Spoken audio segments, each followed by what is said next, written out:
everyone. Welcome to our third podcast. We're going to be talking about all things personal growth, and in particular, we're going to talk about pivotal moments in our lives that have really shaped our identity and dive in from there. Yeah. Okay. So, to start, can you tell me about your personal growth journey, where you're at today, and how that has evolved over time? So, in my mid to late 20s, I was starting to feel like a little bit stagnant when I was living in San Francisco. So I knew that at some point I wanted to explore and live in a different place to really challenge like my identity and also see how I could grow more. I ended up moving to New York around early part of COVID. And I would say that was probably the largest shift that I saw in myself over that period since I've moved. And one of the areas that I have grown is become a lot more intentional with my time. So before, I would say, like, kind of referencing the name of this podcast being Kind Not Nice, I found that I was a lot more of a nice person in my 20s, and I wanted to strive to be more of a kind person. And by that I mean like having the right intentions, but also setting the right boundaries for myself, being very careful with my time and energy, also not acting in a way to please others, but rather to act in a way that was true to who I was.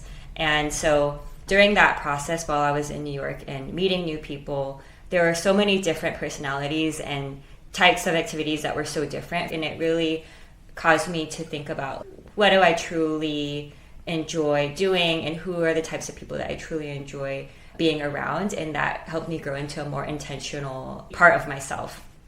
Okay, I have a follow-up question, because I feel like when we go from high school to college, we also have that sort of moment where we meet a ton of more people and more identities. So what triggered it moving cities for you as opposed to just like going to college? I think going to college, the relationships I built are a lot more surface level. Everyone in college is there for a reason. They're going to school, they're meeting new friends. They haven't really developed their lives or their perspectives to the extent that they do in adulthood and in career. So it was a different period in my life where school versus adulthood, like late 20s, everyone is kind of developing and growing as individual people that's outside the context of school. With regard to self-confidence, I think one thing that has really been helpful for me is keeping the promises that I set for myself. And what I mean by that is, like, if I want to do something, I would try to write it down. For example, I've been a lot more intentional about creating goals each year. That has really helped me build the confidence that, like, yes, I am capable. I can do the things that I set my mind to. Traveling solo internationally was a huge pivotal change that I made in my late 20s to feel a lot more comfortable being alone and having confidence that I can actually do things on my own. What's an example of a goal? For example, in terms of like interests and hobbies, one of the areas that I wanted to develop over the last 2 years is evolve my interest in photography into more videography. That took a while for me to actually start. I had wanted to do something like that since early 20s, but then it wasn't until 2 years ago that I actually decided to buy a new camera, actually bring it around with me and start. And I think the fact that I just went for it, like I decided to just go for it and film something and share it out in the world, that was like a small win that helped build the momentum to keep going. Yeah. Okay. I almost feel like I had the opposite issue. Oh, really? Where when I was younger, I would set like all these goals for myself, and then I would be really mean to myself. I think one thing that I've tried to be better about is not being so unrealistic about all the goals that I set, being kinder internally when I speak to myself. I think I was really harsh to myself before. Actually, I think that is probably one of the things that has helped make the anxiety go away. Now, I actually think I perform better because I'm kinder to myself and my goals are more realistic. It's more sustainable to achieve the things that I set out for myself. How do you decide what is realistic and not? Like, how did you make that switch? One thing that I learned was try to view it from the perspective of your friend, like you are the friend to yourself, what would you say to that friend? And also like just being upfront and objective about whether something was like a P95 goal or like a P50 goal. The objective view from an outsider on whether it was achievable or not, and then being more like kind to myself in the process of it. I think one aspect too is like over time you've probably understood like who you are better and what your capabilities are. And so when you're setting goals, you're like, yeah, like this is probably not realistic given what I know about what you can do in a certain amount of time. Yeah. Probably. I think so. I think also it's probably like things when I was younger were just a lot more straightforward, and now like as we're older you have to balance tons of different aspects of your life. Now there's like so many different tenets: romantic relationships, work, your hobbies outside of work, your health and wellness. Can you give an example of something that you did in the past that, or like a goal that you set in the past that was very unrealistic? I didn't really know what kind of career I wanted to go into when I started college. I wasn't really aware, and so I just jumped right away on what everyone else was doing because it was like a topical sign of achievement and like what was glamorous or like what was considered successful. I set the goal for myself when I was in sophomore year of like getting into one of the top jobs without really understanding like what the job meant or like how that would align with how I would want to live my life in the future. Yeah. The personal growth aspect of it is like learning more about the different aspects of my identity that may not align with that job. Yeah. And that job specifically was like investment banking, which seemed very glamorous when I was a sophomore, but once I developed more as a person, it didn't really align with how I wanted to live my life and my identity. I wanted time to like have quality time with my friends and with my husband. I wanted time to travel and not really be criticized for taking time off. So I think learning that about myself really shaped the other aspect of career. The fact that we feel this pressure to figure out what we want to do in life, like so early on in our lives, it's like so challenging because we just jump into a career that sounds like glamorized or like sounds like it could be a good idea. And then we quickly realize this is not what we actually want in life. Like having to decide without fully understanding who we are as people and what we want is so challenging.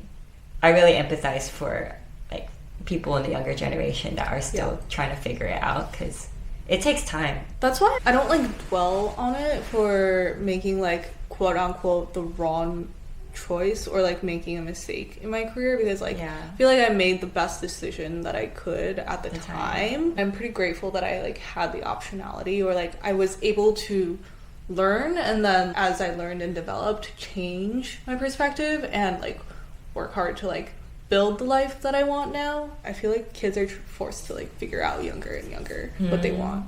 I would say my advice for young people is like just know that career is a windy path. It's so windy. Yeah. We're not even that late into our careers, but like it's just so many places it can go. Yeah, and there shouldn't be that much pressure to know what you want right away. Yeah. Although easier said than done. It is easier said than done, especially I would say like those who go into healthcare. It's a little more tough because you're investing so much money to go into grad school to follow a path. So it's tough when you reach a certain point past grad school to make a switch without the sunk cost of that already happened. It's really tough. Yeah. Okay, so what are some areas that you still feel like you want to improve on when it comes to personal growth? For me, I think I'm trying to be more thoughtful about the people around me and their motives and essentially what makes them happy. Growing up and also like in college and frankly like even until I got engaged / married, it was like a one-woman show where it was like, okay, what do I want? What do I need? How do I progress my life? How do I make the most progress possible within this time frame for myself? And now it's trying to think more about the wants and needs of my husband, integrating that into my life perspective. Frankly, being a little less selfish about the things that I want and thinking more from like a team mentality. And I think also trying to do that for my friendships as well, but also being intentional with my friendships where if it feels like it's not clicking, then it's okay. Like just letting the friendship go. Yeah. But yeah, I think with my good friends that I do have, trying to support them in being a better friend and like considering their wants and needs as well. Nice. Yeah. As far as like the piece about operating as a team with your husband, do you think that this desire of personal development happened post-marriage? Like now that you guys are together, you're working together to build your life? I think I realized that after, honestly, I felt like until I got engaged, I didn't really need to consider too much because it wasn't like I was committing to spending the rest of my life with him. But ever since getting engaged, I felt like because we are going to live the rest of our lives together in partnership, we would be more productive if I thought from his perspective and he thought from my perspective, essentially, and we would be a stronger team. So I think it's a desire out of like improving the outcomes in our life. Do you find that he's stronger in this aspect? He's definitely a better negotiator because he is able to consider the perspectives of others better in the negotiation and keep a level head. Yeah. And I think that's something that I'm trying to learn in order to improve my own EQ in life. So on the topic of personal growth, can you talk about your conflict resolution style and how that's evolved over time? Yeah, for context, my personality is probably more on the avoidant side than on the anxious side. So when it comes to conflict with others, for example, I tend to internalize it and distance myself versus actually addressing the problem more directly. So something that I'm learning to develop more is to really think about first understanding what other people's perceptions or understandings of a situation are and coming from a place of empathy, and then utilizing that to address the problems more directly with others when there is conflict. And so one example I've learned to try to develop more in is like, for example, in romantic relationships. In my prior relationship, I knew that there were challenges, but being more avoidant, I ended up just brushing them under the rug, and that lasted for many years. And I would say that was definitely not healthy because like issues were just never resolved and ended wasting up so much time. Right? So I think nowadays what I'm working toward is being able to understand the challenges that I myself am facing and also the challenges that my partner is facing, and coming together in a way that's healthy where we could share our thoughts more honestly and directly, but also kindly. And so that's something I'm looking to develop more in, and just being less of an avoidant person. It's very interesting. Yeah. Because I feel like it kind of also ties into being people-pleasing and now being more direct and being more confident in your own self and being a little more selfish, but also considering the needs of others. Yeah, exactly. So it's a little bit of a flip from how you're developing. Yeah, yeah. Okay, so I feel like I am almost the opposite, where here's the evolution of my like conflict or my like relationship style is I used to be very direct. I was less able to read the room around me. Then I evolved into like the exact opposite. Then after college I became avoidant once again. And now I think I am evolving more to just like be a more nuanced person, where I think I can be more direct now, but also read the room around me. So that's like how my like communication style has evolved. Could you give an example of like how you've evolved in terms of like reading the room better personally?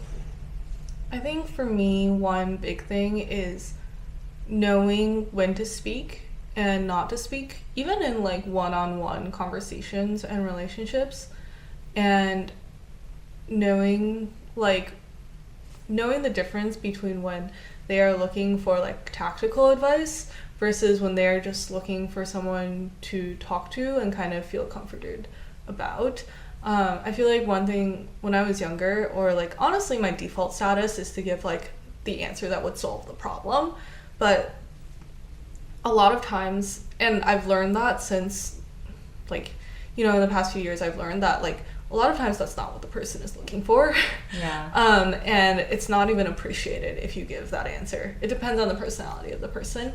So in those instances, like just being quiet and listening is often the better approach. I think like I've learned that you probably only need to give advice or say things once, and if the person that you're talking to like doesn't listen to you or chooses to not implement or avoid it, it's not worth your time or energy to like say it again.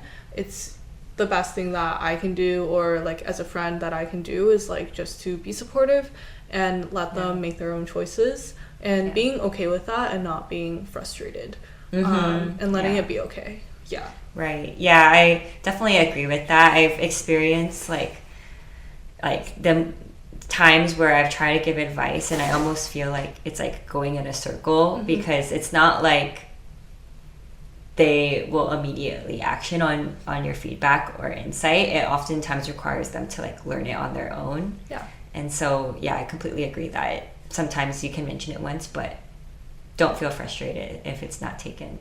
Yeah, and I think that's okay. Yeah. Like, it's just different personalities. So given all your learnings on personal growth, everything we talked about, do you dwell on things in the past? Are there things that you would have lived differently or chosen differently, knowing what you know now? Yeah, that's such a great question. I would say I did have a period in my life where I did dwell on the past a lot. Interesting. Like, what would I have done? What could I have done? What should I have done? Like the woulda, coulda, shoulda piece. But I think one thing that I've grown to come to terms with is like, we can't change the past. We can only control what's happening now and some things in the future as well. And so I would say don't really dwell on the past that much. Like maybe 10 minutes I'll like be sad, but then get over it. And then I would say I would not change anything that's happened in the past, even if it were things that were bad, because those decisions, like each thing that's happened in our past has made us like who we are today. And the learnings that we've developed have helped us realize like all the areas of personal growth that we've been talking about. And so if those things didn't happen, like we wouldn't have come to these conclusions now. So I would say just trusting that like we made the best decisions we could with the knowledge we had at the time, and knowing that this is all part of like the growth process. So I would say to your answer, I probably would not change anything I did in the past or thought in the past. I think I can't blame myself for doing things when I didn't know any better. I learned, and now I make better decisions now from what I've learned. All that being said, my life is pretty good, so I think I chose correctly for the most part in the past. And yeah, the past is sunk cost. Yeah. And I think one thing that has changed between even like 3 years ago versus now is, this kind of goes back into like the anxiety thing, but I would really have decision paralysis. In the past, I would overthink the smallest things. It would feel like the end of the world. Everything was like, if I didn't choose correctly, I thought something cataclysmic would like happen and the world would come crashing down. And I think now I realize that choices are pretty fluid. Obviously, it's a big deal if it's a one-way decision versus a two-way decision, as people say. But in the end, like, your life and your world will be shaped around the choices that you made, and it is okay. Like, you can go back and change things, or you can try to rectify some things. Most things are not irreversible, and just feeling okay with the learnings that you have. Yeah. And knowing that you're making decisions based off the information you have at that time. Yeah. thank you everyone for listening to our third podcast. We hope you enjoyed. We are looking for active feedback and areas of improvement, so if you have any thoughts, drop us a DM or leave a comment. And yeah, please stay tuned.